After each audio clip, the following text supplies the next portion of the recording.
یسایہ 35واں باب۔ بیابان اور ویرانہ شادمان ہوں گے، اور دشت خوشی کرے گا، اور نرگس کی مانند شگفتہ ہوگا۔ اس میں کثرت سے کلیاں نکلیں گی، وہ شادمانی سے گا کر خوشی کرے گا۔ لبنان کی شوکت اور کرمل اور شارون کی زینت اسے دی جائے گی۔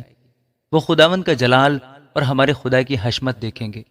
کمزور ہاتھوں کو زور اور ناتواں گھٹنوں کو توانائی دو۔ ان کو جو کچ دلے ہیں کہو، ہمت باندھو، مت ڈرو، دیکھو تمہارا خدا جزا اور سزا لیے آتا ہے۔ ہاں، خدا ہی آئے گا اور تم کو بچائے گا۔ اس وقت اندھوں کی آنکھیں واہ کی جائیں گی اور بہروں کے کان کھولے جائیں گے۔ تب لنگڑے ہرن کی مانند چوکڑیاں بھریں گے اور گونگے کی زبان گائے گی، کیونکہ بیابان میں پانی اور دشت میں ندیاں پھوٹ نکلیں گی، بلکہ سیراب تالاب ہو جائے گا اور پیاسی زمین چشمہ بن جائے گی۔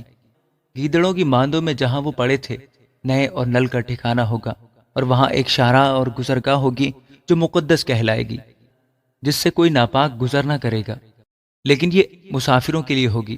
احمق بھی اس میں گمراہ نہ ہوں گے۔ وہاں شیر ببر نہ ہوگا اور نہ کوئی درندہ اس پر چڑھے گا، نہ وہاں پایا جائے گا، لیکن جن کا فدیہ دیا گیا وہاں سیر کریں گے، اور جن کو خداوند نے مخلصی بخشی لوٹیں گے، اور سیون میں گاتے ہوئے آئیں گے، اور ابدی سرور ان کے سروں پر ہوگا۔ وہ خوشی اور شادمانی حاصل کریں گے، اور غم و اندوہ کافور ہو جائیں گے۔ آمین۔